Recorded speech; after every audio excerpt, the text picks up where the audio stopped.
Central School District Board of Education meeting to order. In the unlikely event of an emergency, if we have to evacuate the room, please note the locations of the exits. At this time, I ask you to silence your cell phones and rise for the Pledge of Allegiance. Please remain standing for a moment of silent reflection for Ms. Jeanette Rudnick, a food service helper and cook at the high school from 1957 through 1986, who passed away on November 21st, 2019. I pledge allegiance to the flag of the United States of America and to the republic for which it stands, one nation, under God, indivisible, with liberty and justice for all.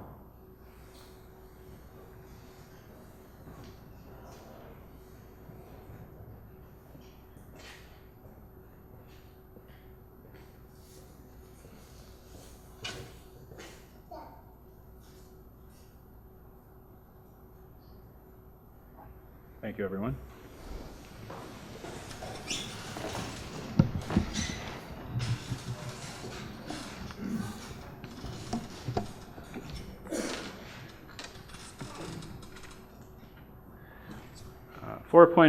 We'll start tonight with 4.1. We have a Peer Buddies Club at the middle school that we'll be hearing about. So, good evening. It's my pleasure to welcome the Board of Education to Lancaster Middle School. And on behalf of myself and Mr. Bindeman and the entire staff and teachers at the school, we would like to wish you a wonderful holiday season. You probably are aware of many of the organizations that are recognized at Lancaster Middle School. National Junior Honor Society, Student Council, or Students Against Destructive Decisions, just to name a few. In addition to those, we also have other groups who work very tirelessly to enhance our school environment, such as RAKE, Random Acts of Kindness for Everyone, SWIS, Students Working to Improve the School Setting, along with Peers Helping Peers. Tonight, you will hear about a relatively new club that has been in existence for just 4 years. This club is near and dear to the hearts of tonight's presenters and is called Peer Buddies Club. Here to give you more about the background of the club and introduce the teachers is Mr. Bindeman.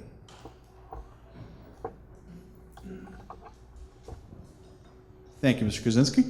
Good evening and welcome. Middle school is a very interesting time in a young person's life. I know many of you can probably attest to that fact with your own interactions with your middle school age children. But research around this age describes the anxiety that students face as they transition from elementary to secondary education due to an increased self-awareness, a heightened sensitivity to social acceptance, and other physical and psychological changes the young teens are already experiencing. In short, students in middle school are trying to determine where they fit in socially. Now, combine the normal pressures and issues they face with the complications of a disability. Students with disabilities are still seeking that positive peer interactions. Enter Peer Buddies, the program that you are about to learn more about. It provides a variety of opportunities for students with and without disabilities to talk, learn, and play together. Mrs. Charvet and Mrs. Wiseman facilitate the Peer Buddies program at LMS. It is my pleasure to introduce Mrs. Kelly Wiseman to share with you more information about this fantastic initiative.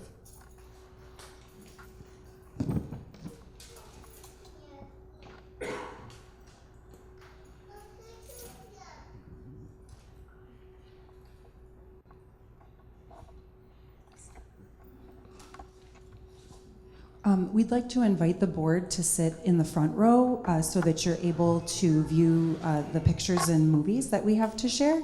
Thank you.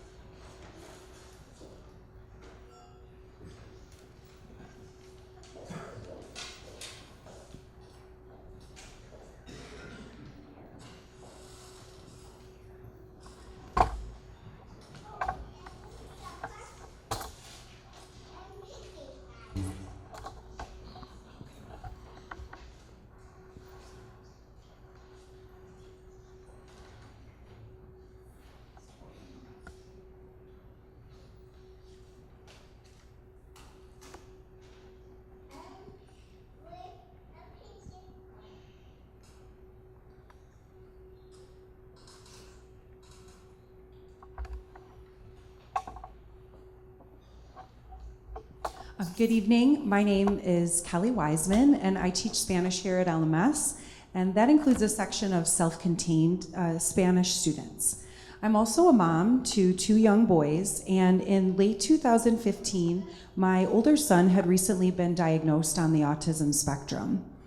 I felt lucky to be in a supportive school where I could reach out to friends and colleagues with my questions. So many individuals guided me in those early days, and it was a tremendous help. Knowing that Anne-Marie had an extensive background working with kids with disabilities, I really leaned on her.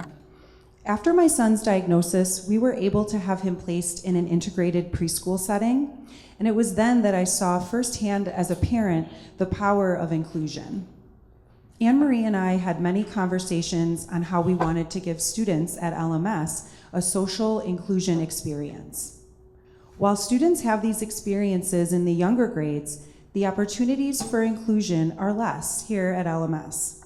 We started Peer Buddies officially 3 years ago and have been able to help students with and without disabilities form meaningful friendships here at LMS. Please turn your attention to the screen to see some of the events that we've been able to hold over the past few years.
Hello and good evening. As you know, I'm Anne-Marie Charvet. I am the speech pathologist here at the middle school, and I'm also at the high school 1 full day a week.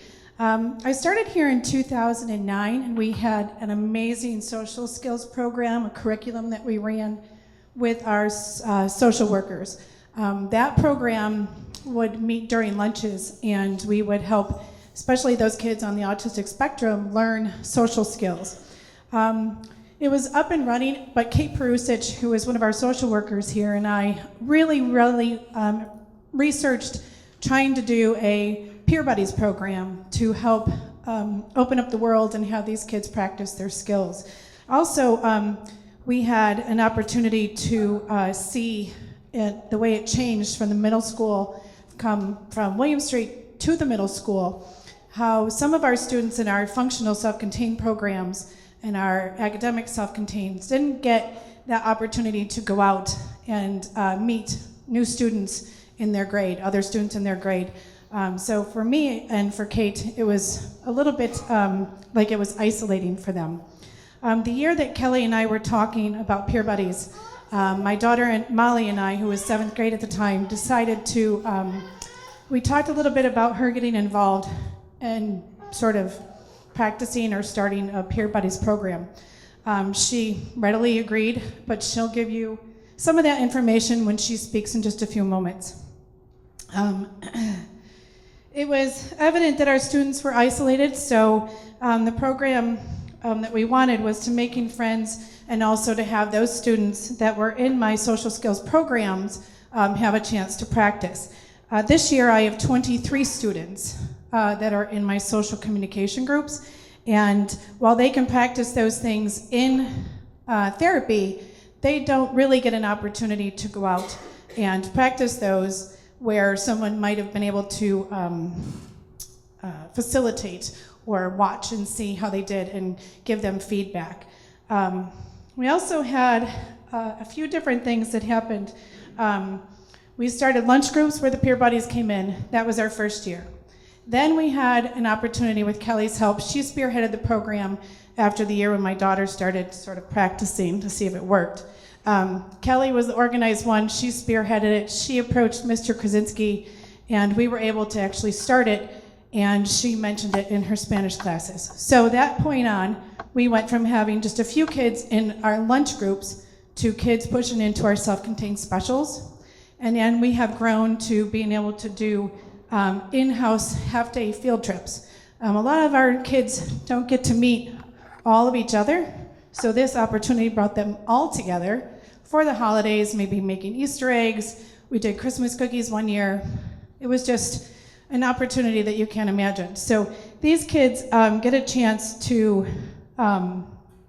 see these kids in the hallway and in the lunchroom, which gives them an opportunity and exposure to more kids. And for me, that was everything that I saw when I came here 10 years ago, that, you know, this is, like Mr. Bindeman said, this is the hardest time socially. Kids kind of get lost and lose friends and gain friends, and our kids need just a little help along the way.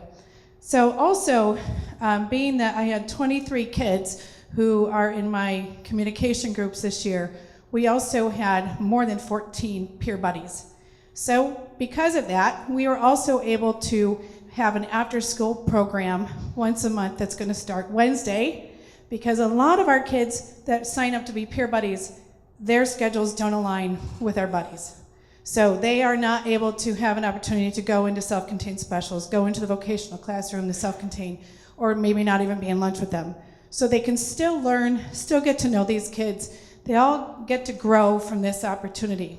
So right now, what I would like to do is have you take a minute to look. These are our students that are our buddies, and you'll be able to see how much this program means to them. I am NIV, and I used to play Mr. Fox with my friends as well, and with my friends come to class. My name is Kelly. I love peer buddies. I like hanging out with Alan and Grace. I am Delia. I love Angela because he made me smile. I am Caitlin, and I love playing with peer buddies, and it's okay to win or lose.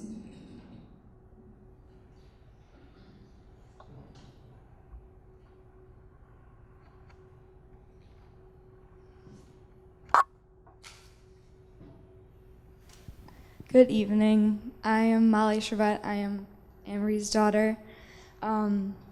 My entire life I've had exposure to kids with disabilities, and it's certainly an honor to watch my mom work so passionately with the kids.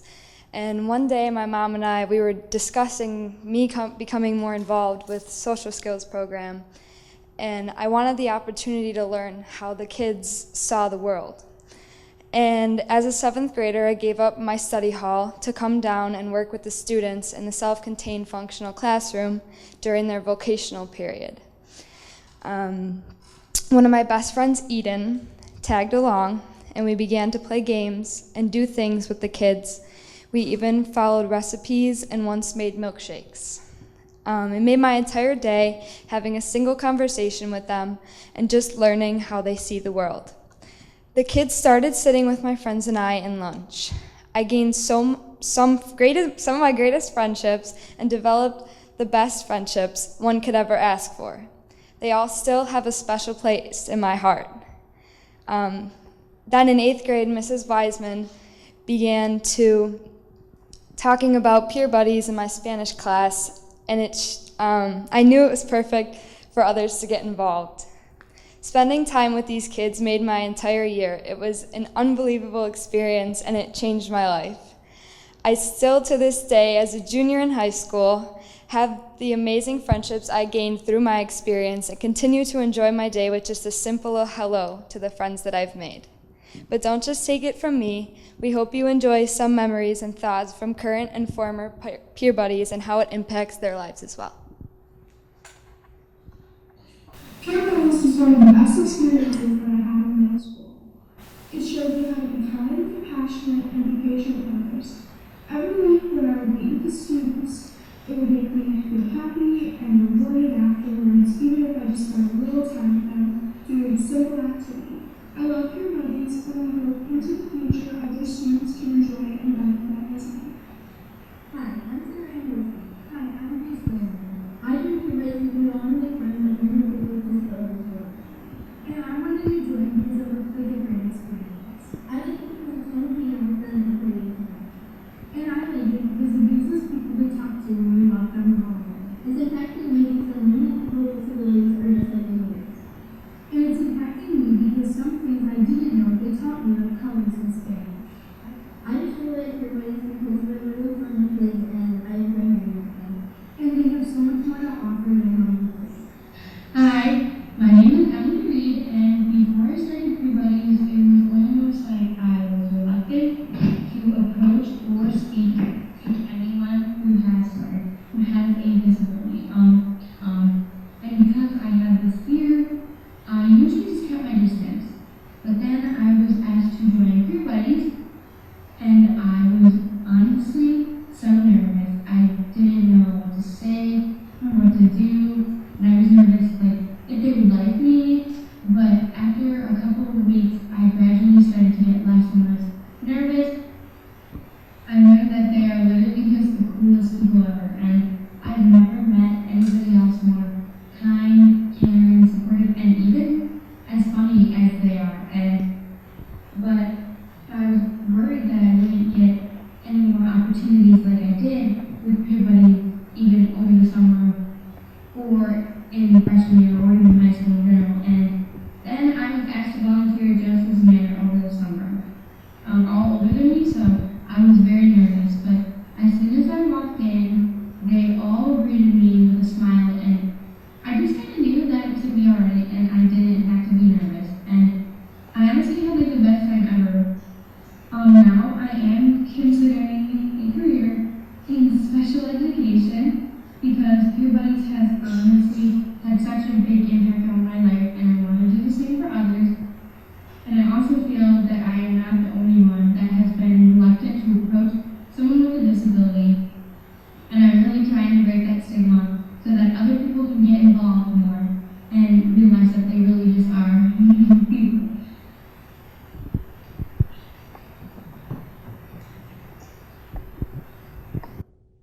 We would like to end our presentation by thanking Mr. Krasinski, Mr. Bindeman, and Mr. Armstrong. We'd also like to thank the members of Peer Buddies, past and present, that are here tonight. If you would stand to be recognized. We have some students who are currently working with our kids, and some from the past. Thank you. Obviously, this program would not be possible without our peers and our buddies that get to spend time together. So we thank you very much, and thank you for being here. We also want to quickly thank Transportation for providing special busing starting this week for our new after-school events.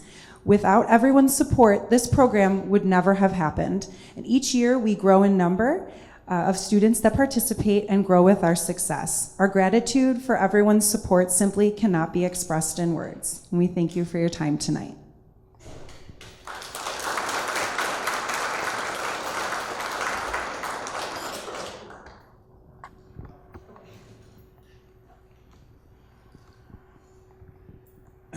So I don't want to take away from what the boys and girls and the leaders of this program had to say, but all I can say is I love it, and it makes me so proud to be part of this district. So thank you very much, and please one more round of applause for your boys.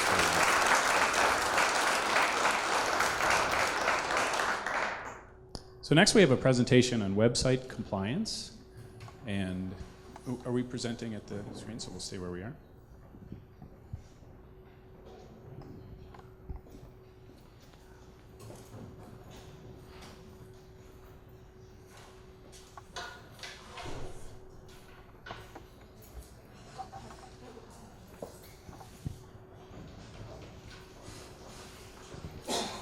So good evening, my name is Cheryl Randall, and I'm the district's ADA compliance officer.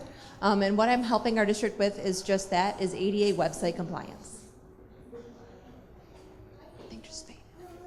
Okay, so our journey, for those of you that are not aware of what's been going on, began about 3 years ago, and our website was flagged by OCR due to noncompliance. OCR is the Office of Civil Rights, and they're tasked with ensuring access to education by enforcing civil rights. We're faced with this task of learning what compliance entailed in our training our staff to make sure the necessary changes.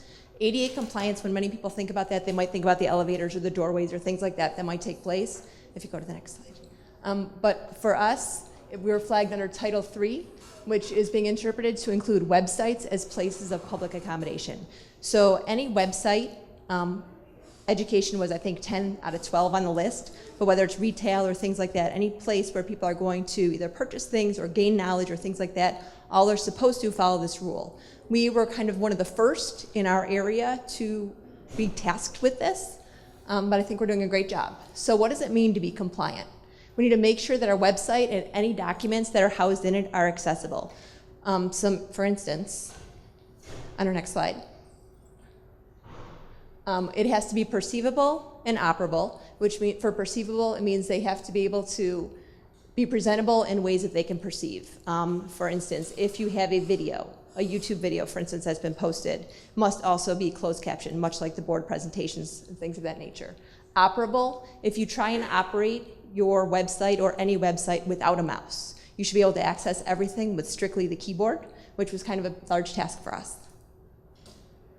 Understandable, meaning if there is something on the website where there's a box where you're supposed to fill in information, somebody needs to be able to mouse over that box where it will give them directions, or if there's an error message that pops up, instead of it just saying error, something is invalid, it has to tell you what's invalid about it. Robust means that it needs to be able to be interpreted in a variety of different ways. So if you have to use tags or code that only certain browsers understand, it's not going to be compliant. It should be accessible to everyone.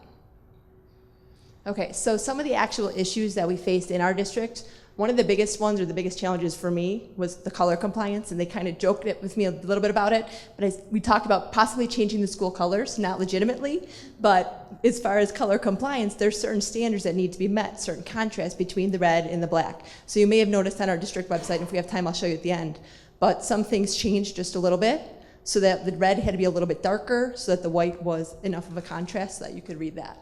Another large task is the alt text. For those of you who have seen our website, we have a large number of photos on the website. Every photo in every photo gallery needs to be tagged. And what that means is when you mouse over the image, or if it's part of a photo gallery, there's descriptive text under the bottom of the image, so that if somebody were using a screen reader, although they can't see the image, they will understand why that image is there. Accessible PDFs should be able to be read by a screen reader. You may have noticed earlier this year that some of your board minutes and your board agendas kind of changed the format of how they looked. That's so that they could be more easily read. Okay, so the end user should be able to easily see and hear content, no matter what it is, whether it's a picture, a video, or a narrative.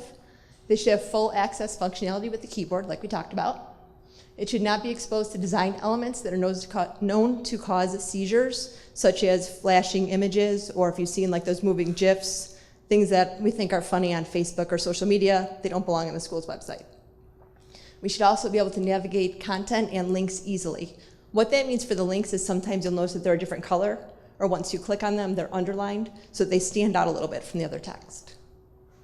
Okay, so the magnitude of this task, for those of you that are unaware, is huge. When we began, we had over 10,000 website pages. Every page needed to be touched.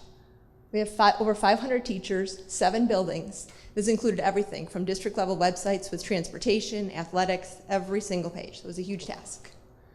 Okay, so to solve the issue, thank you for your foresight in having the website managers in each building. That was a true help to me. We needed to train the website managers and editors to create compliant websites and even what compliance meant, because not everybody knew.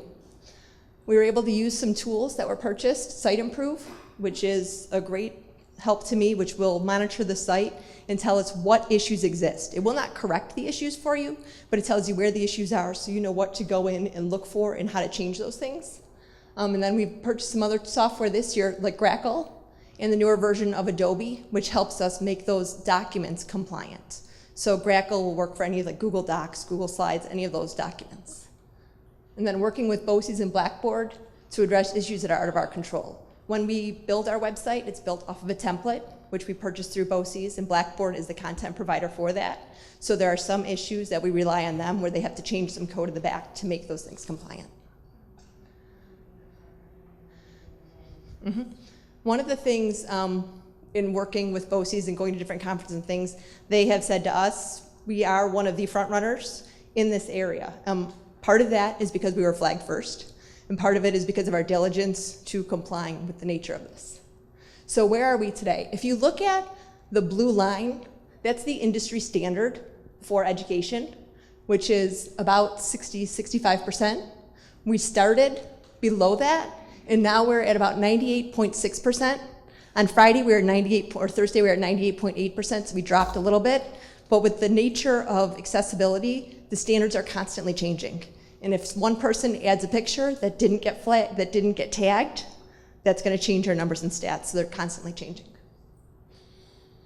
Okay, so what did we learn? Which we just mentioned, we're at the forefront of compliance in Western New York. We have been able to address issues, assess and reevaluate priorities, and present a user-friendly experience. That's one of our goals for the future as well. But it's also given us a heightened awareness of the impact of accessibility. We talk about things now, and I remember walking into certain classrooms or the new black box theater or things like that, and that's some of the things that I'm thinking about. Is this accessible? How does that change this? Or if somebody's creating a document, for instance, a virtual backpacks, are these things that we can post? So our next step is to complete the paperwork, which is the reporting piece, which is going to occur in March of 2020. And then we hope to transcend from compliance into a premier website promoting the user experience. Yes? It's okay.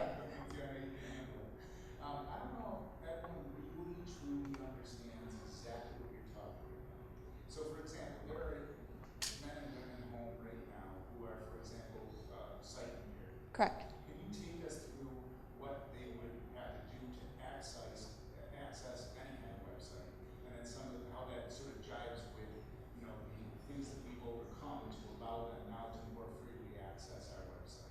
So sort of bring it home for someone that has a disability at home and what this has done and enabled them to do. Okay, for instance, it's really going to depend on the individual and what type of tools they have available to them. A lot of people who are with disability may have certain access to screen readers and things of that nature. If we pull up a website,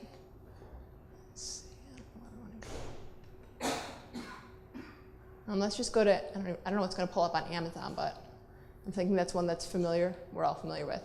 But for instance, if you go to Amazon's website, what you should be able to do is just by using the tab key, once you're clicking in the screen, just tab across the screen. You see how I can't go anywhere when I'm using the tab key?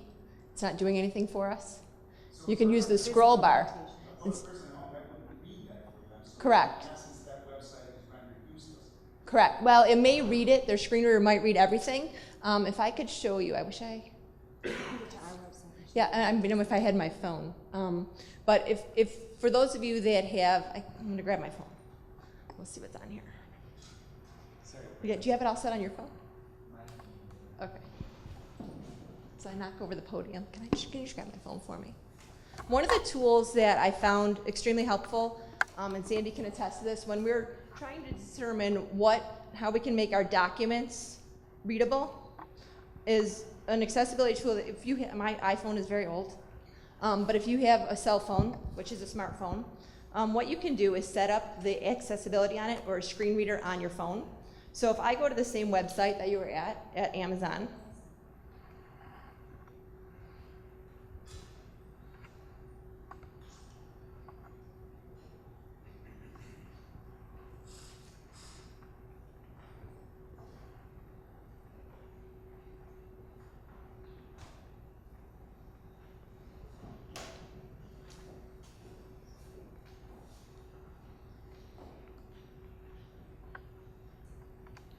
and to use the screen reader on my phone, I just have to swipe down with 2 fingers. And what it will do is start reading it. Amazon, sign in, card, type search keywords, search, go, 12 days of deals, Whole Foods, Prime, video, music, home, health and household, books, PC, select a location to see product availability, click here to visit image land.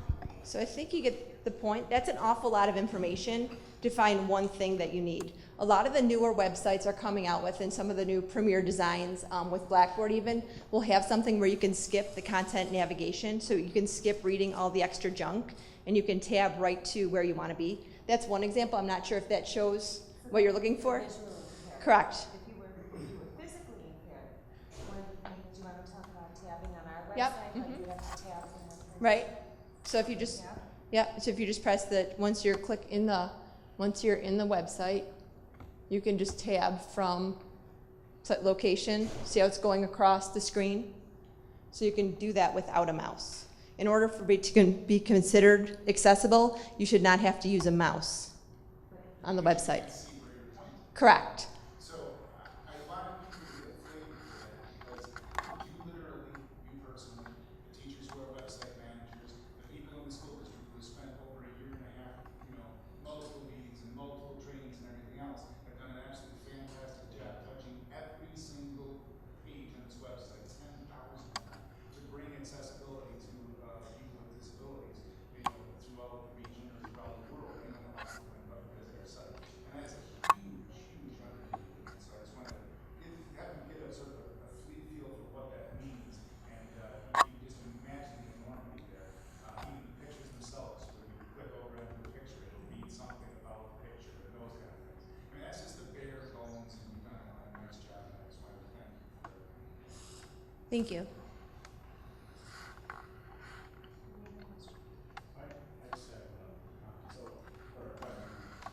So we had to do this with retroactive, right? Like let's take our website, which was not up to standards, retrofit that, and that means also that anything that we add in the future will be ADA compliant right from the beginning. Correct. So we won't incur these problems in the future.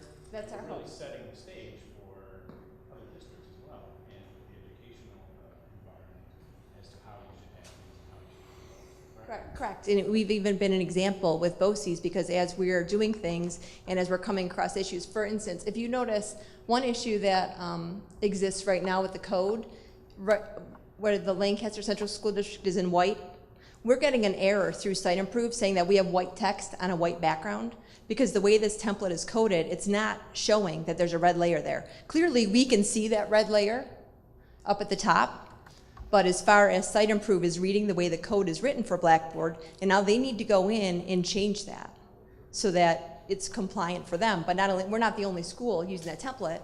There's thousands of schools using the same template that's going to help.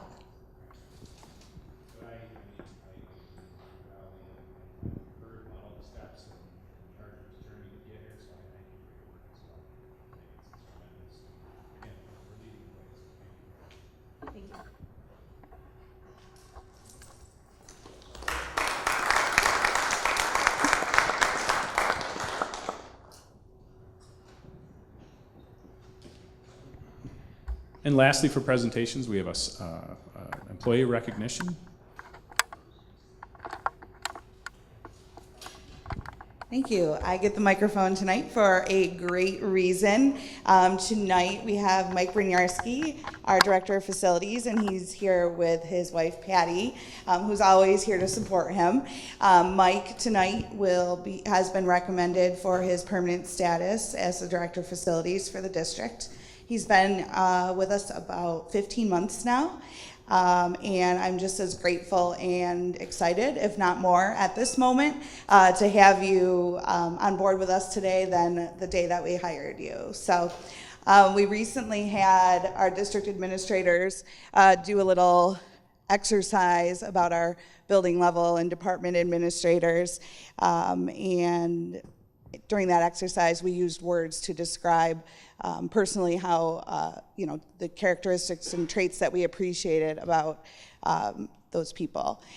So in just his 15 short months of being here, his colleagues described him as dedicated, focused, effective, thoughtful, resourceful, intelligent, dependable, knowledgeable, good-natured, thorough, and industrious, and that is just to name a few.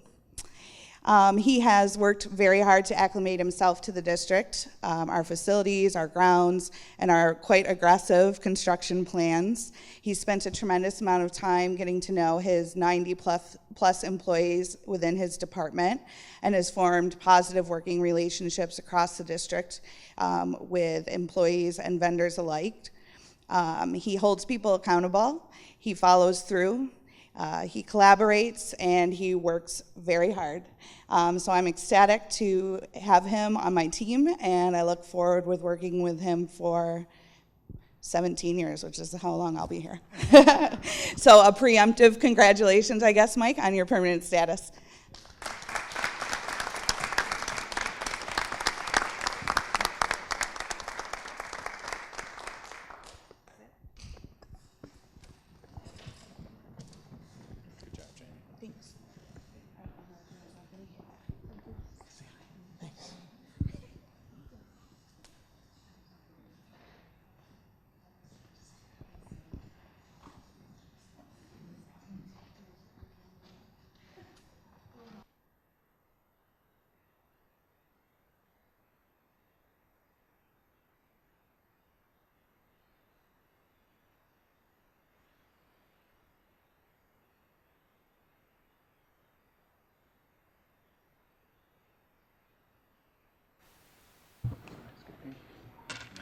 Okay, we'll continue on this evening with 5.0, correspondence. 5.1, we received an email from Carrie Zimmer on November 25th.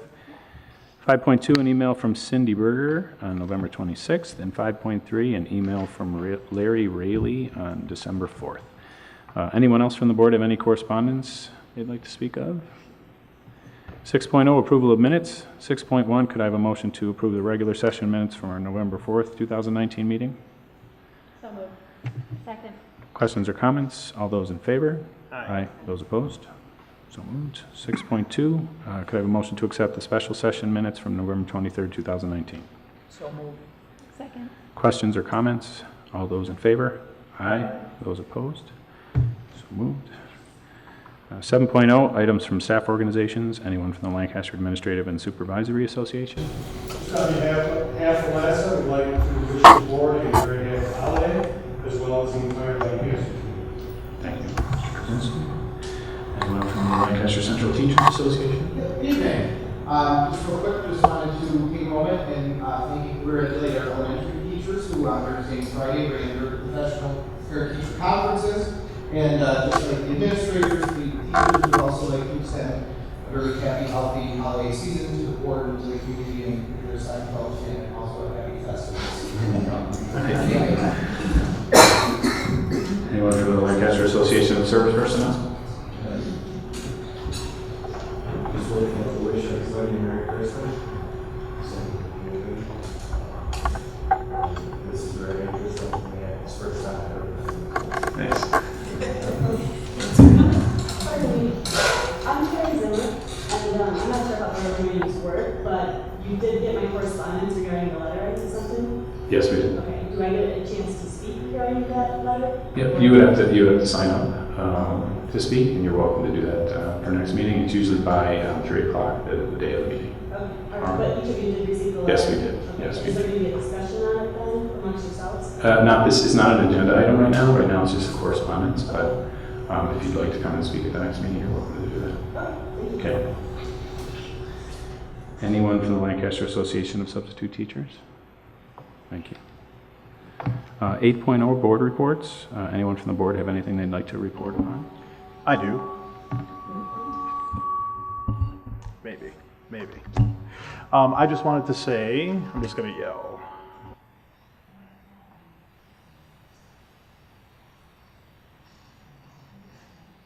I'm going to try to say something. There you go. You're in. All right, good enough. I just wanted to say that I was invited to a Bald for Bucks assembly at Hillview Elementary School a couple of weeks ago. And for those of you who may or may not know, Bald for Bucks and Roswell Park Cancer Institute are near and dear to my heart. As a cancer survivor myself, they took fantastic care of me and my family during a really, really difficult time in my life. I will say that the Hillview staff and administration did an amazing job, and the students were so much fun. They had a blast and raised almost $7,000 for cancer research. So big shout out to them and everybody who was involved in putting that entire assembly on. KISS 98.5 came. It was just really, really wonderful and very touching. So I just wanted to shout that out.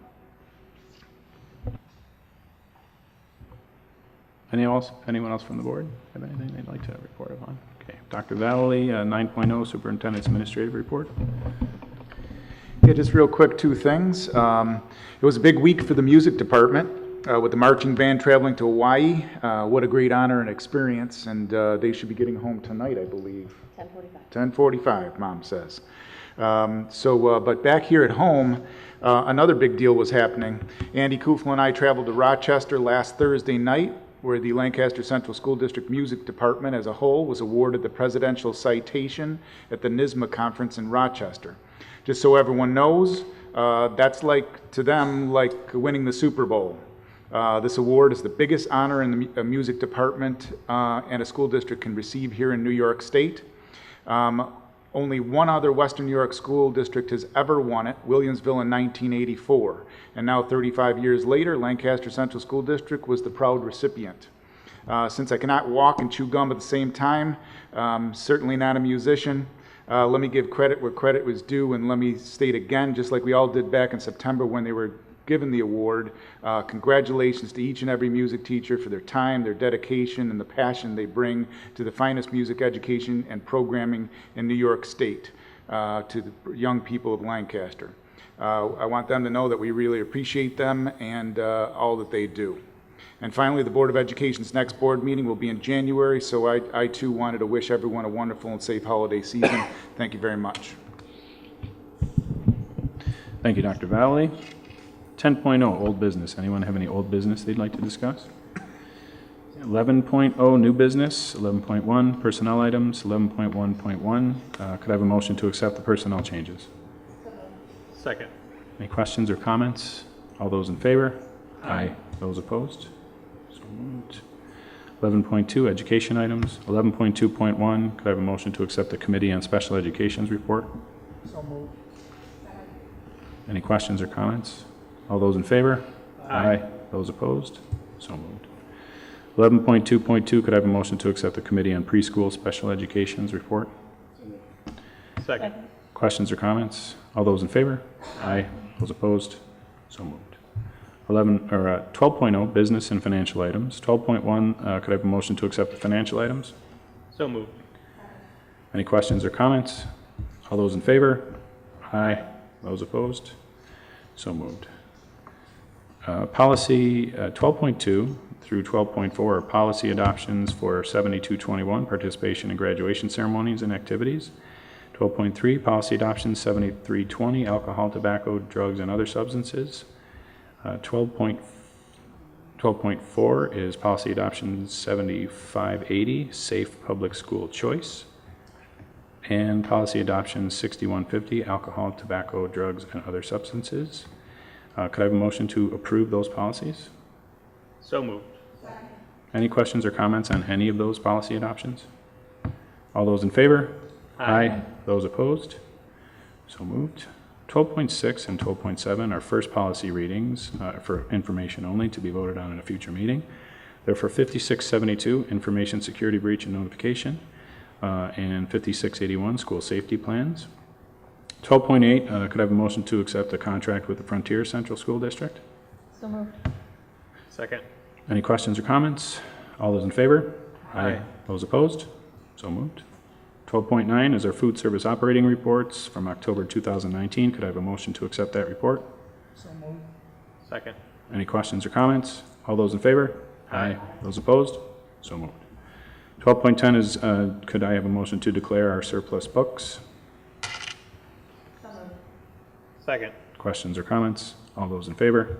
Aye. Those opposed? So moved. 12.11 is, could I have a motion to declare our surplus equipment? So moved. Second. Questions or comments?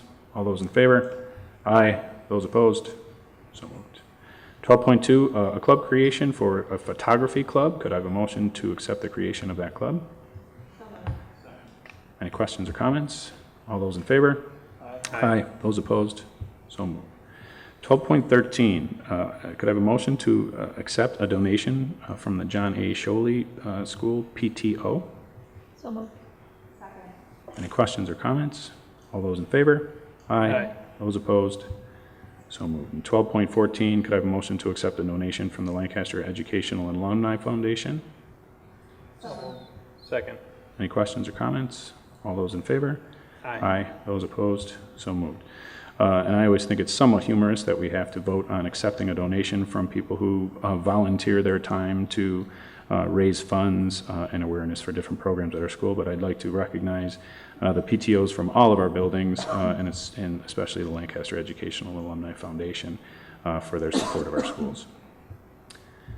12.15, could I have a motion to accept the construction change orders? So moved. Any questions or comments? All those in favor? Aye. Those opposed? So moved. 12.16 is an AIA contract with Huber Construction. Could I have a motion to accept that contract? So moved. Second. Any questions or comments? All those in favor? Aye. Those opposed? So moved. 12.17, could I have a motion to accept an AIA contract with Watts, who handles hazardous materials? So moved. Second. Any questions or comments? All those in favor? Aye. Those opposed? So moved. Could I have a motion, 12.18, to accept the girls' hockey agreement for the Depew, Iroquois, and Lancaster combined girls' hockey squad? So moved. Second. Any questions or comments? Mr. Sage? Just got an update that the girls' hockey team won tonight. They defeated previously undefeated Williamsville, and now have only lost one game in overtime. Wonderful. Thank you very much, Mr. Sage. Did we vote on that one? No. Okay. All those in favor? Aye. Those opposed? So moved. 12.19, could I have a motion to accept a contract with Sarah Meredith? Second. Any questions or comments? All those in favor? Aye. Those opposed? So moved. 12.20, could I have a motion to accept a contract with Carolyn Locken? So moved. Second. Any questions or comments?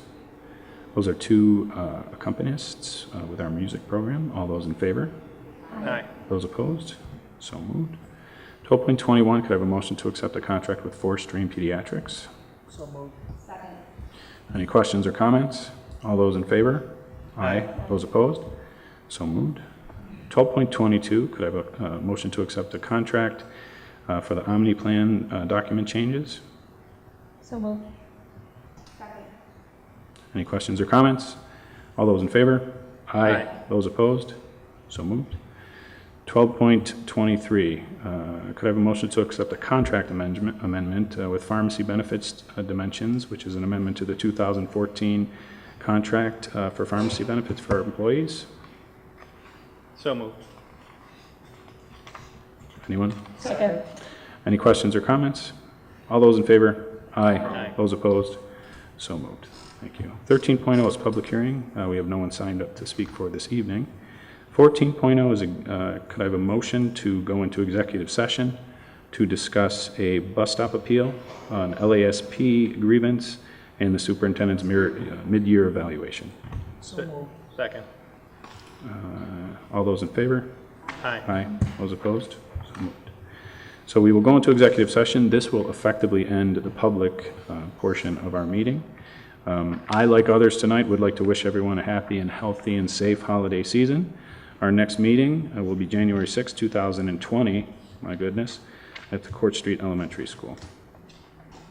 Thank you for coming, everyone. You could say something. If I could just jump in real quick, the bus appeal is Rebka. Are they here this evening so we know where?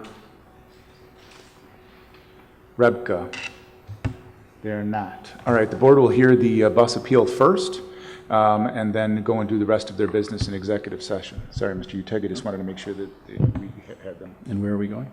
We're going to the conference room. Okay, very good. Thank you for coming, everyone.